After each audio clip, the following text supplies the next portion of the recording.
Hey guys, what's up? It's Gabby Wallace from GoNaturalEnglish.com. I don't know about you, but when I do something, I want to know why I'm doing it. I don't want to just do it because somebody told me to do it, like my teacher or my mom. I want to know the reason why I'm doing something. And so in this video today, we're going to find out why we speak English. I don't mean, why you're learning English for personal reasons. I want to know, why is English a global language? Why is English the language of aviation, the sea, an official language of the United Nations, and many other international organizations? Why is English a global language in technology, scientific research, entertainment like music and movies? Why is English everywhere?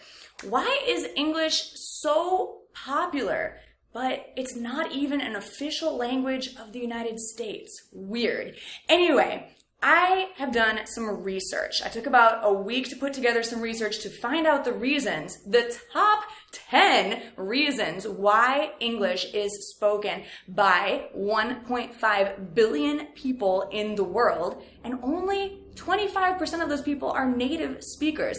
So let me share with you the top 10 reasons why English is a global language. Now, if you are an English learner, I suggest that you turn on the captions. You can click on CC and turn on the English subtitles, because I'm going to be speaking pretty quickly to get through all of the 10 reasons very fast in this video. Now, if you have not subscribed yet to Go Natural English, then I suggest that you subscribe, because we're about to hit 1 million subscribers, and I'd love for you to be part of this amazing moment.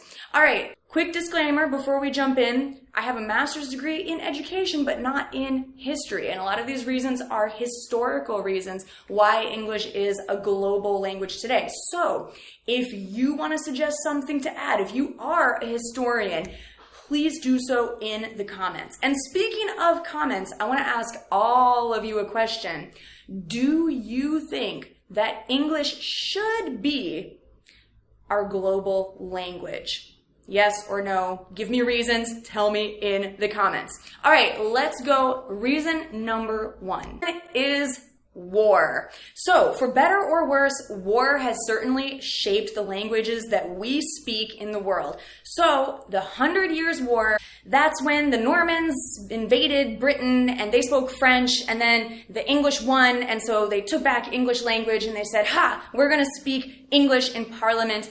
Now it's 1363, and English is the language of Britain. So if the English hadn't won the 100 Years' War, I would probably be giving this lesson to you in French. Mais oui, je voudrais un omelette avec fromage. Then I would probably be doing this video in Spanish. Pues sí, puedo hacer un video mejor en español. Pero como fue la historia, entonces voy a hacer todo en inglés.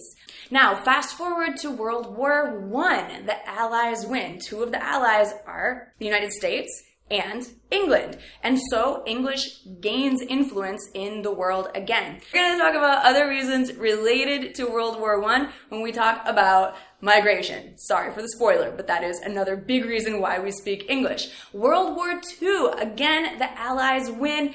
England and the United States are 2 of the Allies. And after World War II, the US becomes a huge economic power, the richest country on earth. And so that also, of course, spreads the influence of English as people immigrate to the United States, and the US exports a lot of business and industry. And of course, in the US, we speak English, right?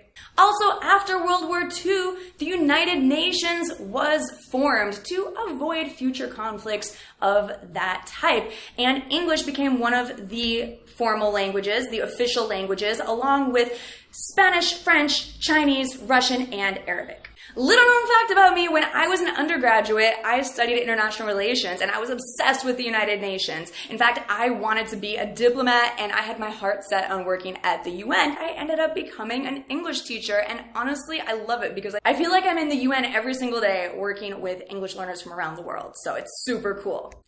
I kind of gave a little spoiler for number 2 already, but it is migration. Migration is huge and a super interesting reason why we speak English today, starting from the very bottom or the very top, depending on how you look at it. The beginning of English as a language itself. In 410 AD, Germanic tribes went over to Britain after the Romans left, and 2 of those tribes were called the Anglo-Saxons. Does that sound familiar? It should, because this is where Anglo-Saxon came from, and this is where English began.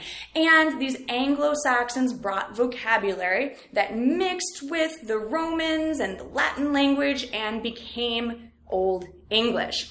Super interesting. And then more migration happened for other reasons that I'm going to get to in a minute, like the Black Plague, like the Industrial Revolution, like World War I, World War II that we already talked about. But tons of people were migrating to English-speaking countries, primarily England and the US, with those historical moments.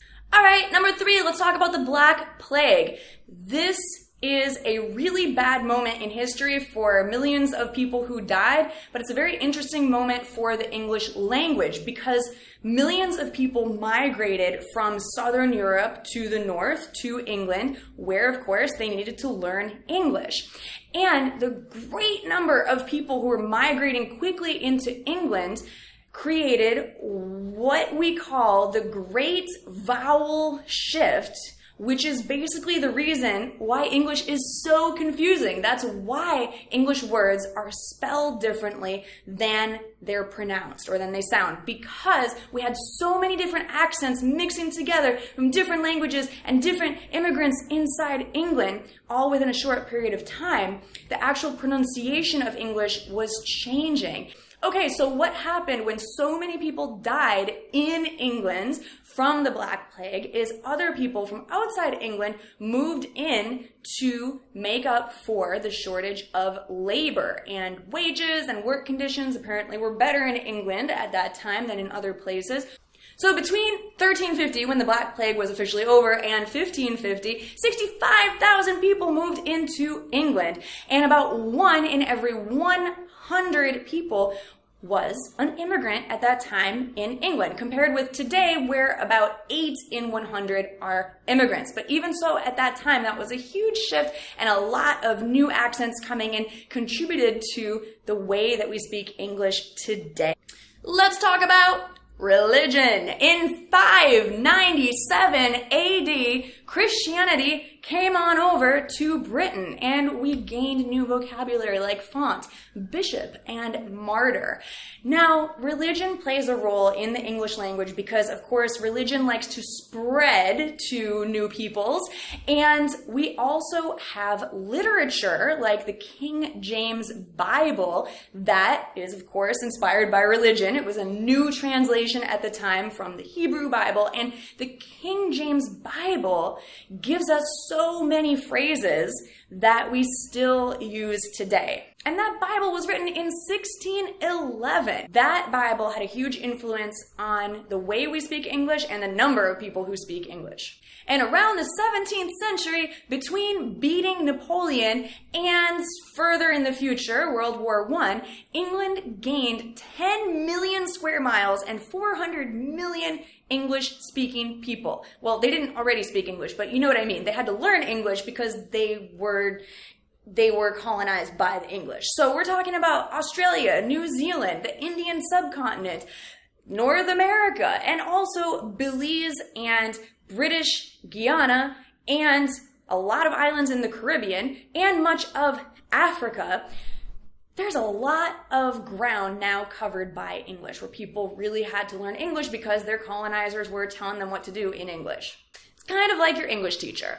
And we got a lot of new English vocabulary from these different countries and diverse peoples as well. Number 6 is literature. We already talked a little bit about the King James Bible, which I filed under religion, but literature is very important, and I would like to just give a huge shout out to Shakespeare. William Shakespeare was hugely influential in the 17th century. So he became known as a great writer, and his work spread throughout Europe, and people were reading his work in English. And in fact, a lot of phrases that we still use today come from William Shakespeare. So thanks, Shakespeare. His writing also marked the era of early modern English, the modern English that we speak today. Shakespeare introduced words like twerk, lit, and shook. Number 7 is science. The scientific revolution had a big part in England, and physicists like Robert Hooke, Robert Boyle, Isaac Newton, and Francis Bacon all contributed to scientific research in English. And more than half of scientific research is written in English today. Following the scientific revolution, we have the industrial revolution, which happened in the 18th century in England and was followed shortly after by the industrial revolution in the United States. So we have machines created by English inventors. We have manuals, instructions, directions for these machines written in English, and we have people flooding in to England and to the United States to work with these machines where they needed to learn English to do their job. Number 9, we have, well, as my t-shirt says, rock and roll. Basically, it is rock and roll that got created in the US and exported to the world. And it's just so cool that everyone wanted to learn the lyrics to all the songs, right? All the Beatles, all the Elvis songs. But it's true, really. English got this cool factor from jazz, rock and roll, from Hollywood, that people actually wanted to learn English. It's not like today when you're forced to learn English in high school and you don't really want to be there. It's like you want to learn English because all your favorite artists are using English. And so one of the most powerful ways that English has captured a global audience is through entertainment, specifically entertainment that came from the US in the post-World War II era. And finally, number 10, why English rules the world is, well, technology. English is also the language of information technology, starting with the invention of the first digital computer in 1945 at the University of Pennsylvania, and the evolution of the internet, where a lot of American engineers had a part in that as well. So the internet, computers, manuals for computers, Apple, Google, YouTube, Facebook, Twitter, Instagram, Silicon Valley. These are all English-speaking things. Places, companies, you know what I mean. It all comes back to English. And so I think you can see English just had this knack for being at the right place at the right time. Like, if I could be English, I would be so lucky. So there you have it, 10 reasons why English is the global language. And if your friends ever ask you why you have to learn English, you can share this video with them. Because I think it's pretty clear why we speak English now. English is just always at the right place at the right time. So who knows, maybe in the future we'll go back to speaking French. Maybe the next global language will be Chinese. I don't know, tell me what you think. Should English be our global language?